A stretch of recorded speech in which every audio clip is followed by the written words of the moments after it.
Queridos irmãos e irmãs, na liturgia deste 32º domingo do tempo comum, a palavra de Deus nos apresenta a imagem de uma pessoa que muitas vezes na palavra de Deus é o símbolo da pessoa desamparada, da pessoa vulnerável, a viúva. A primeira leitura e o Evangelho nos apresenta a figura da viúva. E no Evangelho, inclusive, sai duas vezes na advertência que Jesus fala e depois um fato concreto desta pobre viúva. Mas antes da gente fazer uma reflexão sobre essa imagem, essa pessoa, nós precisamos também ouvir o que Jesus fala no início do Evangelho: tomai cuidado. E aí Jesus nos enumera algumas atitudes com as quais nós temos que tomar cuidado. Aqueles que gostam de roupas vistosas, de ser cumprimentados nas praças públicas, de ter as primeiras cadeiras nas sinagogas e os melhores lugares nos banquetes, aqueles que devoram as casas das viúvas, fingindo fazer longas orações. E aí vai vir o exemplo oposto à atitude desta mulher. Nosso Senhor está dizendo para nós: cuidado para não reduzir a fé a um espetáculo. Cuidado para não reduzir, não transformar a vida de fé, a prática da fé, as obras da fé, porque a fé sem obras é morta. Mas para não transformar a religião em algo que se quer mostrar. Jesus não condena e nunca condenou a prática das boas obras, mas ele condena sim quando essas obras são feitas somente para que as pessoas sejam vistas. E por isso ele fala: cuidado, não é? E ele fala aqui dos doutores da lei, mas nós devemos também trazer isso para a nossa vida, para não cedermos também a essa tentação da ostentação, uma palavra tão popular em nossos dias, não é? E aí nosso Senhor coloca como exemplo oposto essa pobre viúva. E nós vamos comentar a imagem da viúva em dois sentidos. Primeiro, Jesus coloca a atitude dessa mulher como o oposto dos doutores da lei, daqueles que se mostram, que se ostentam, não é? Que dão grandes quantias, que fazem obras extraordinárias, estupendas, para serem vistos e aplaudidos, gostam de ser cumprimentados e elogiados. E é interessante São Marcos dizer que Jesus estava ali sentado do lado do cofre, onde as pessoas deixavam as suas ofertas. E é assim até hoje. Sempre que nós estamos agindo, a todo momento, Jesus está ao nosso lado. E Ele vê tudo. E Ele não está vendo tudo como um juiz implacável. Ele está vendo como nosso Pai, nosso Salvador. E esperando de nós uma atitude como desta viúva. Enquanto as pessoas chamavam atenção para o seu gesto, essa pobre mulher, talvez até pela simplicidade da sua oferta, ela chega ali discretamente, coloca ali 2 moedinhas. São Marcos chega a fazer um comentário pessoal que de fato não valiam quase nada. Aquela viúva não deu quase nada, 2 moedinhas, e se retira muito discretamente e se perde no anonimato. Qual é o nome dela? Não sabemos. O que aconteceu depois? Não sabemos. Discreta, humilde, fez ali aquilo que seu coração pedia e se perde na multidão. Que atitude diferente dessas primeiras pessoas que Jesus menciona aqui, não é? É um convite para nós, não é? Vivermos a humildade, o escondimento. Agora, nesse mês, nós vamos celebrar a festa de Nossa Senhora das Graças, não é? Nossa Senhora que muitas vezes se manifestou no decorrer da história, e ela se manifestou a uma religiosa chamada Santa Catarina. Era uma irmã muito simples, quase que analfabeta, se eu não me engano. De modo que no convento, algumas atividades ela não era capaz de desempenhar. Ser, por exemplo, uma professora, como muitas irmãs de caridade são, ela não podia ser. Ter um papel de destaque, ela não podia. Mas ela trouxe uma coisa da sua vida. Ela era da roça e ela sabia cuidar das galinhas. Então, no convento, a missão de Santa Catarina era cuidar das galinhas. Ela era conhecida como a irmã do galinheiro. E Nossa Senhora, que se dignou aparecer naquele convento, escolheu quem? A irmã do galinheiro. E foi a ela que Nossa Senhora se revelou e pediu que se fizesse a medalha, né? A medalha milagrosa. Ela levou o pedido ao bispo, a medalha se espalhou pelo mundo inteiro. O mundo inteiro sabia que lá em Paris, num determinado endereço, uma irmã tinha visto Nossa Senhora. O mundo inteiro sabia, mas dentro do convento, as irmãs não sabiam a quem Nossa Senhora tinha aparecido. Santa Catarina não contou para nenhuma das irmãs, só para a superiora, que também guardou o sigilo. Depois que ela morreu, foi revelado às irmãs. A vidente de Nossa Senhora era a irmã do galinheiro. É a atitude dessa viúva. Santa Catarina recebeu um fato extraordinário, mas guardou para si, discreta, humilde, quase que anônima, enquanto assim Deus quis que fosse. Como é bonita a nossa fé, como é bonito olhar para os santos, e a gente vê que certas coisas que para nós parecem difíceis, mas é possível, porque eles são pessoas de carne e osso como nós. Se uma Santa Catarina pôde viver assim tão humildemente, nós também podemos.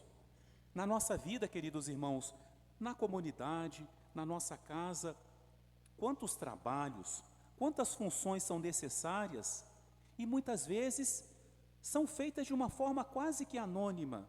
Quanta coisa é feita aqui? Vamos dar um exemplo concreto. Na nossa comunidade, na nossa matriz, quantas pessoas atuam aqui, fazem um trabalho que a gente não vê e talvez nem sabe quem foi que fez. Mas Jesus está sentadinho ali no sacrário e Ele vê cada ação, cada gesto que nós fazemos para Ele, né? Ou fazemos por amor a Ele. Então, a viúva, aqui como exemplo também dessa humildade, dessa discrição, de não voltar o holofote para si. Mas, o que Jesus elogia nela também, e agora entra a primeira viúva da primeira leitura, é a capacidade de partilhar. Na primeira leitura, Elias vai por etapas. Primeiro pede um copo d'água, e aquela mulher de coração bom logo se adianta para buscar a água para Elias. E aí Deus prova aquela viúva através de Elias e fala para ela: traz também para mim um pouco de pão, porque eu estou com fome. E aí essa viúva faz um desabafo muito triste. Ela fala para Elias: meu senhor, eu estou catando aqui esses gravetos para acender um fogo lá na minha casa, eu tenho lá um pouquinho de farinha, um pouquinho de azeite, eu vou assar o último pão para mim e para meu filho, e depois nós vamos sentar e esperar a morte. Claro que a linguagem da Escritura é uma linguagem poética também para tocar o nosso coração, mas era uma mulher que já não tinha nada. A viúva era uma pessoa desamparada, e ela com um filho pequeno, um órfão também desamparado.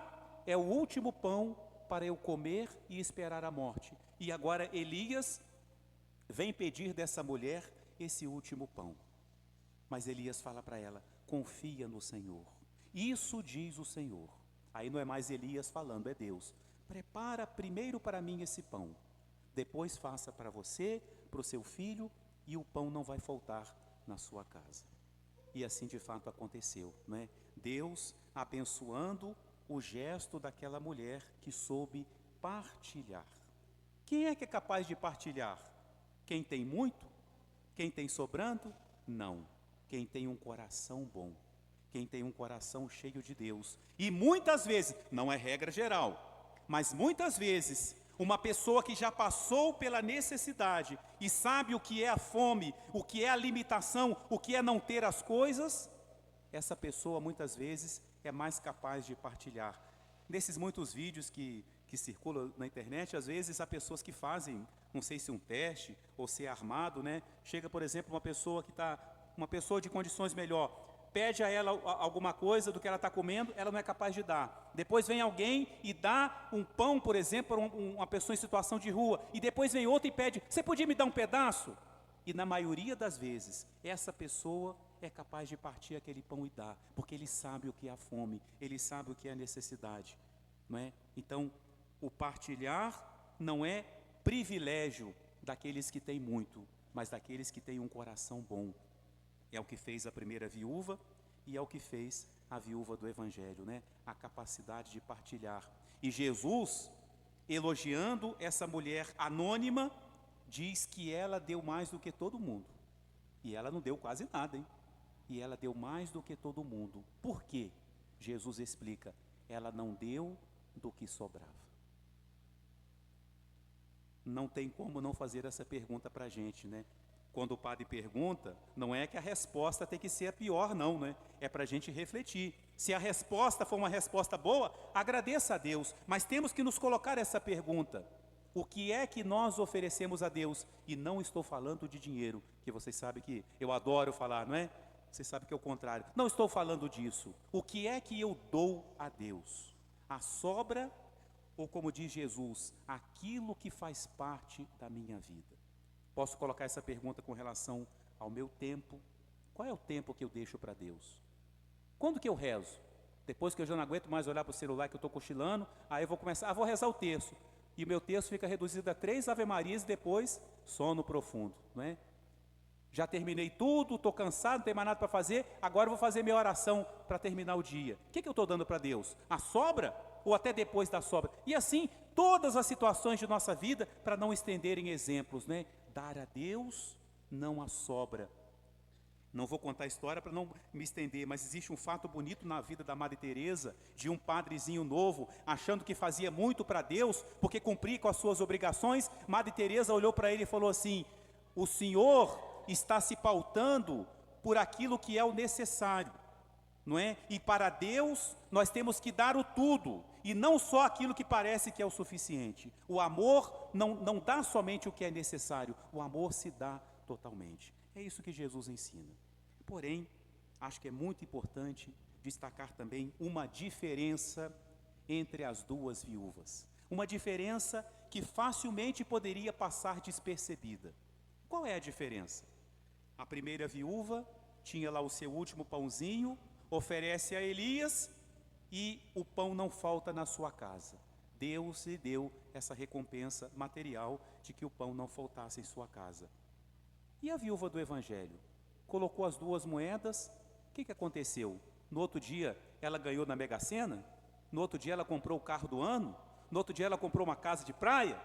Não, o Evangelho não fala nada.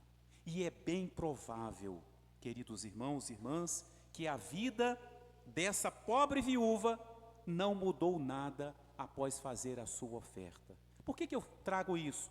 Para nos lembrar que a fé que nós que acreditamos em Jesus Cristo temos, tem que ser uma fé maior do que a fé do Antigo Testamento.